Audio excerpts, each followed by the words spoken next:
Hello friends, welcome to यूवेन classes. आप सभी का यूवेन क्लासेस में हार्दिक स्वागत है।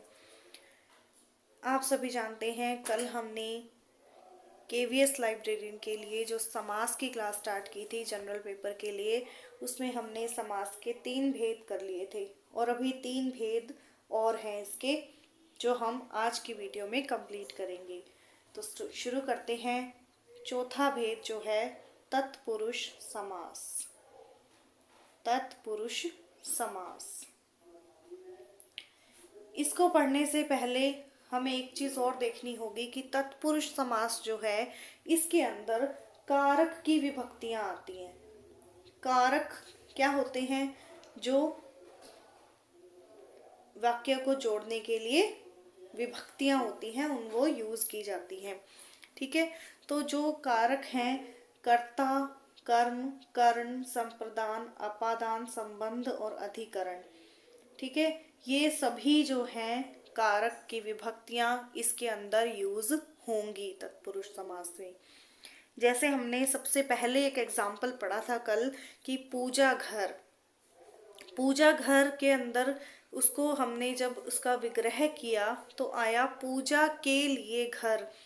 तो के लिए कारक की विभक्ति है। कौन सा कारक है? कारक है ये संप्रदान कारक। ठीक है, तो पहले हम एक बार कारक की विभक्तियां देख लेते हैं और उसके प्रसर्ग भी देख लेते हैं। इसको हम इस तरह से याद रखेंगे। कर्ता ने कर्म को, ठीक है, कर्ण से या के द्वारा,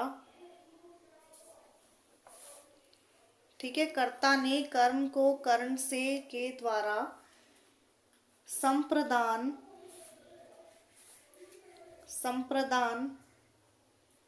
के लिए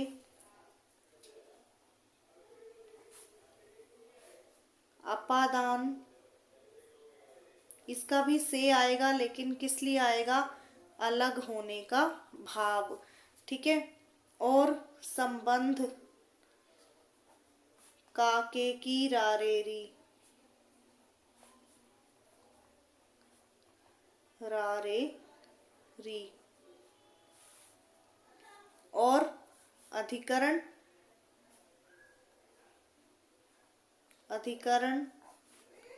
में पर संबोधन हे अरे।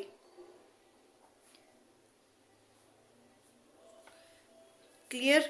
तो ये तो है, पहले हमने देख लिए कि कारक के भेद, ये 8 भेद होते हैं कारक के, और इनकी विभक्तियां जो हैं वो ये हैं। कर्ता कारक की है, कर्ता ने कर्म को कर्ण से या के द्वारा, दोनों ही आ सकते हैं। संप्रदान के लिए अपादान से, इसका भी से है लेकिन कर्ण का भी से है, लेकिन दोनों में फर्क है। अपादान होता है अलग होने का भाव जिसमें से आएगा, और कर्ण होता है किसी चीज के द्वारा अगर कोई काम हुआ है। संबंध बताना हो, उसका, उसकी, उसके, मेरा, मेरी, तो ये सभी इसके अंदर आएंगे। काके की रारेरी। अधिकरण में या पर संबोधन हे या अरे करके किसी का संबोधन करना। तो ये हो गई कारक की विभक्तियां। ये कारक की विभक्तियां अब जहां आएंगी वो होगा तत्पुरुष समास। और कौन सा तत्पुरुष होगा वो इन्हीं कारकों का नाम आगे जुड़ जाएगा। ठीक है, शुरू करते हैं पहले हम कर्म तत्पुरुष से। ठीक है, कर्म तत्पुरुष। कर्म तत्पुरुष क्या है?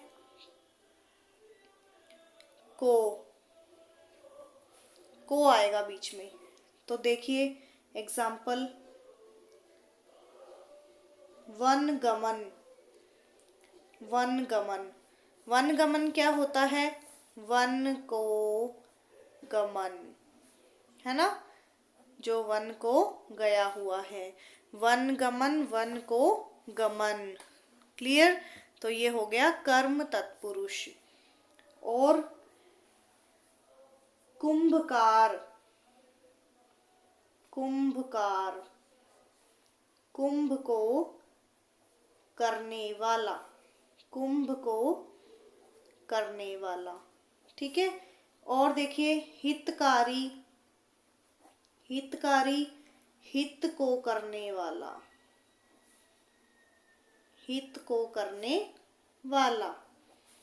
विषयगत, विषयगत, विषय को गत।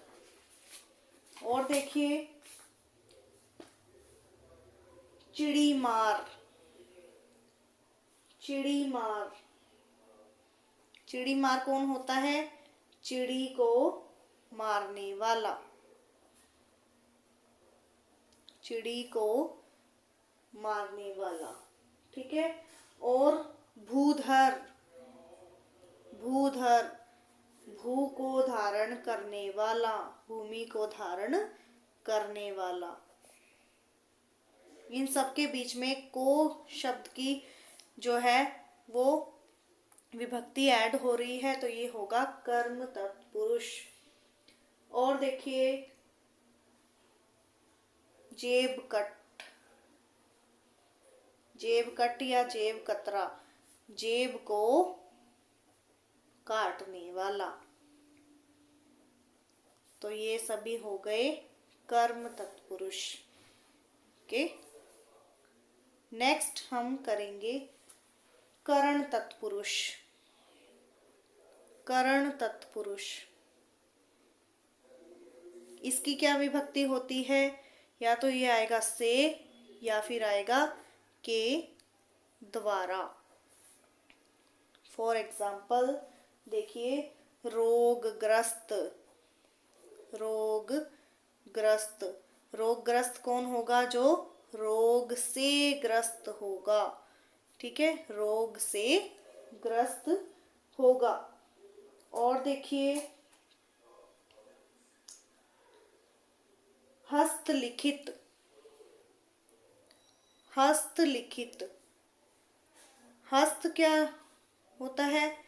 हस्त से लिखित या हस्त के द्वारा लिखित, जो हाथ के द्वारा लिखी गई हो, है ना। और देखिए एग्जाम्पल चिंताग्रस्त, चिंताग्रस्त, जो चिंता से ग्रस्त हो, है ना, चिंता से ग्रस्त। और देखिए एग्जाम्पल इसका गुड़ मिश्रित, गुड़ मिश्रित, तो गुड़ से मिश्रित, है ना, गुड़ से मिश्रित। सबके बीच में से विभक्ति आ रही है। और देखिए प्रेमाकुल, प्रेम से आकुल, प्रेमाकुल, प्रेम से आकुल, ठीक है। और देखिए रेखांकित, रेखांकित, रेखा से अंकित, रेखा से अंकित। क्लियर। ये हो गया करण तत्पुरुष, जिसमें से या के द्वारा विभक्ति का यूज होगा। आगे देखते हैं संप्रदान तत्पुरुष। थर्ड है संप्रदान तत्पुरुष। संप्रदान तत्पुरुष के अंदर क्या होगा? संप्रदान के लिए आता है के लिए। इसका एग्जाम्पल देखिए, के लिए देखिए विद्या मंदिर, विद्या मंदिर, विद्या के लिए मंदिर, विद्या के लिए मंदिर, ठीक है। और इसका एग्जाम्पल हो सकता है खेल मैदान, है ना, खेल मैदान, तो खेल के लिए मैदान।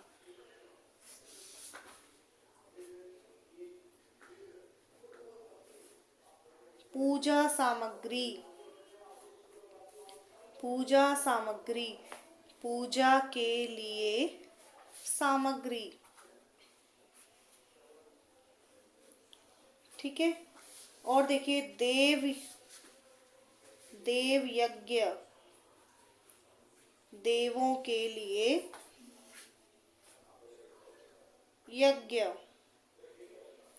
देशभक्ति, देशभक्ति, देश के लिए भक्ति। और मदिरालय, मदिरालय, मदिरा के लिए आल्य, मदिरा के लिए आल्य। और देखिए बिजली घर, बिजली घर, बिजली घर क्या होगा? बिजली के लिए घर, बिजली के लिए घर। और देखिए व्यायामशाला, व्यायामशाला, व्यायाम के लिए शाला। ठीक है। ईदगाह, ईद के लिए गाह। गुरु दक्षिणा, गुरु दक्षिणा क्या होती है? गुरु के लिए दक्षिणा। ठीक है। अब हम आगे देखते हैं। नेक्स्ट इसका पार्ट है संबंध तत्पुरुष। संबंध तत्पुरुष। तत्पुरुष समास पूरा कारकों पर ही टिका हुआ है। इसके अंदर आएगी का, के, की या फिर रा, रे, री। देखिए कैसे। एग्जाम्पल, कन्यादान, कन्यादान, कन्या का दान। मंत्री परिषद, मंत्री परिषद, मंत्रियों की परिषद। ठीक है, मंत्रियों की परिषद। ठीक है। और है इसके लिए नेत्रदान, नेत्रदान, नेत्रों का या नेत्र का दान। नीति शास्त्र, नीति शास्त्र, नीतियों का शास्त्र। ठीक है। ये सभी क्या हैं? संबंध तत्पुरुष के उदाहरण है। नेक्स्ट देखते हैं अपादान। अपादान तत्पुरुष। देखिए इसके अंदर क्या होता है, से ही विभक्ति आएगी लेकिन इसका अर्थ क्या होगा? अलग होने का भाव। ठीक है, अलग होने का भाव इसके अंदर हमें दिखेगा। जैसे एग्जाम्पल है रोग मुक्त। रोगग्रस्त हमने पढ़ा था, उसके अंदर आया था रोग से ग्रस्त। तो से ग्रस्त मतलब जुड़ा हुआ है वो रोग से, तो वो से आया था, उसमें हो जाएगा कौन सा से होगा? वो करण तत्पुरुष। लेकिन जब रोग से मुक्त हो गया है, रोग से मुक्त अलग हो गया रोग से, तब कौन सा होगा? अपादान तत्पुरुष। चिंता मुक्त, चिंता मुक्त, चिंताग्रस्त करण तत्पुरुष था, तो चिंता से यदि मुक्त हो गया है तो वो कौन सा होगा? अपादान तत्पुरुष। नेक्स्ट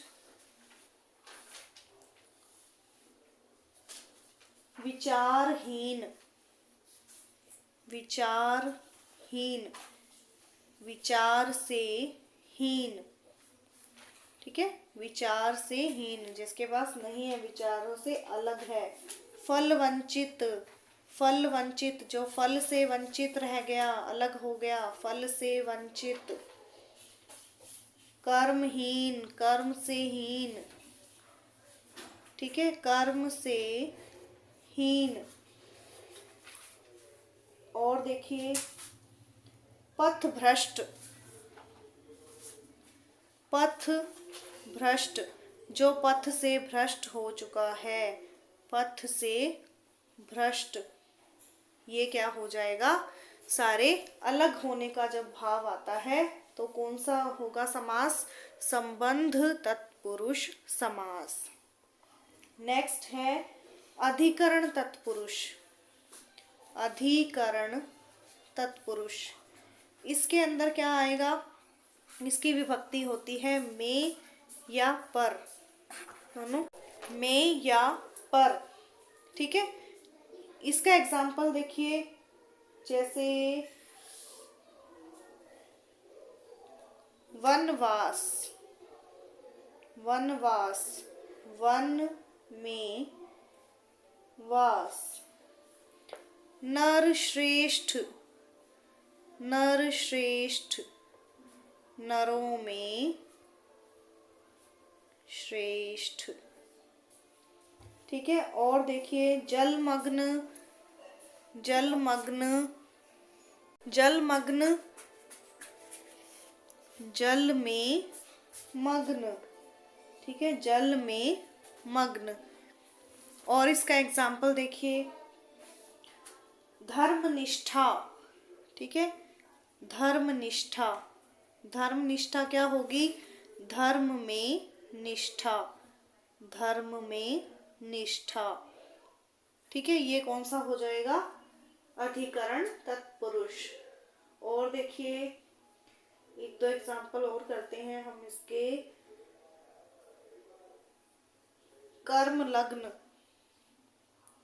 कर्म लग्न, कर्म में लग्न।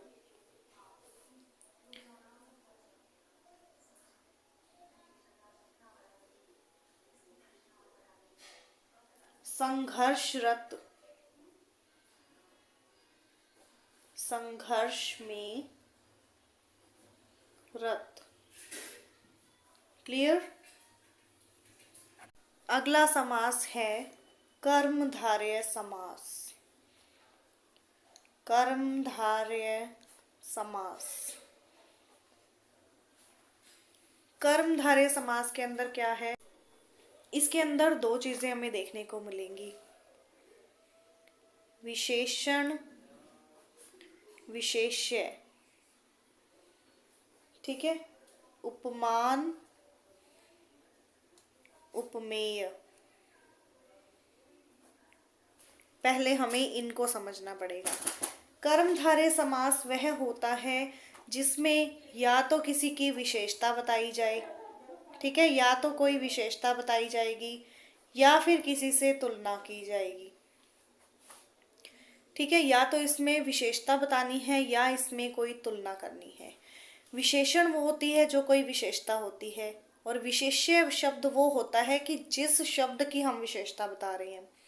इसी तरह से उपमान तुलना होती है और उपमेय होती है कि जिससे तुलना की जाए, ठीक है। इसमें या तो विशेषता होगी या फिर इसके अंदर किसी के साथ तुलना की जाएगी, ठीक है। एग्जाम्पल देखते हैं इसके। महासागर, सागर की क्या विशेषता है कि वो महान है, तो महान है जो सागर। सागर की क्या विशेषता है कि वो महान है। अल्पायु, अल्प आयु, अल्प है जिसकी आयु, अल्प है जिसकी आयु, ठीक है। और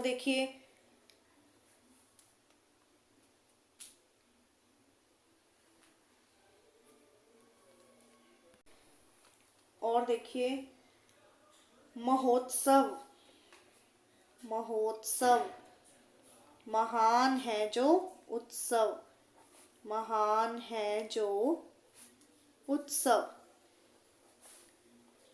जन प्रभाव, जन प्रभाव, जन रूपी प्रभाव, ठीक है, जन रूपी प्रभाव। और है इसके एग्जाम्पल, पवन चक्की, पवन चक्की, चक्की की क्या विशेषता है, जो पवन से चलती है, पवन से चलने वाली, चलने वाली चक्की। और है पत्थर दिल, पत्थर दिल, पत्थर के समान दिल। और देखिए चंद्रमुख, चंद्र के समान है जिसका मुख, या चंद्र के समान मुख वाली, है ना। तो इसमें ये हो गई, किसी की तुलना की गई है इसमें। दही बड़ा, दही बड़ा, दही में डूबा हुआ बड़ा, दही में डूबा हुआ बड़ा। क्लियर। तो ये हो गई विशेषताएं और तुलना। क्लियर। आगे हम करते हैं अब हमारा नेक्स्ट समास, लास्ट समास जो रह गया है वो है बहुव्रीहि समास। वो भी कुछ कुछ ऐसा ही है, लेकिन उसमें थोड़ी सी अलग चीजें हैं। नेक्स्ट लास्ट समास है हमारा बहुव्रीहि समास, ठीक है, बहुव्रीहि समास। इसके अंदर क्या होगा, दोनों पदों के अर्थ को छोड़कर तीसरा अर्थ निकलेगा। इसे हमने ऐसे याद रखना है कि ये तीसरा अर्थ देगा।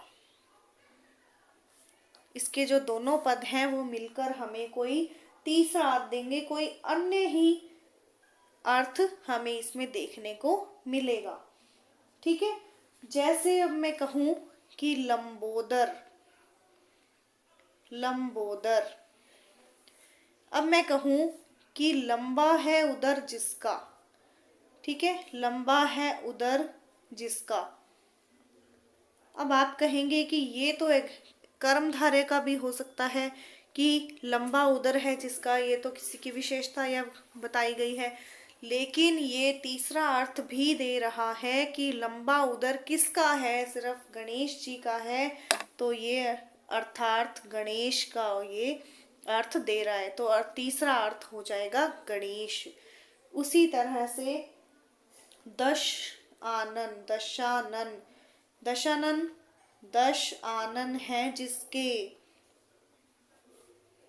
किसके हैं, ओनली 10 आनन सिर्फ रावण के ही हैं। तो ये तीसरा अर्थ यही देगा, रावण। तो ये इसी तरह से ये बहुव्रीहि अलग हो जाएगा। और त्रिनेत्र, तीन नेत्र हैं जिसके, तीन नेत्र हैं जिसके, किसके हैं, सिर्फ शिव जी के हैं। तो ये शिव का ही अर्थ हमें पता लगेगा यहां से। ठीक है। और देखिए चतुरानन, चतुरानन, चतुर या चार आनन हैं जिसके, चार आनन हैं जिसके। तो ये क्या हो जाएगा, ब्रह्मा। ठीक है। और देखिए चक्र है चक्र पाणी, चक्र है जिसके पानी में, पानी क्या होता है, हाथ। चक्र है पानी में जिसके, वो कौन है, विष्णु है। तो इस तरह से ये अलग अर्थ दे रहा है। पीतांबर, पीतांबर, पीतांबर क्या है, पीला, या पीत अंबर है, पीला अंबर, अंबर मतलब वस्त्र, अंबर है जिसका, किसके हैं, श्री कृष्ण के हैं। ठीक है।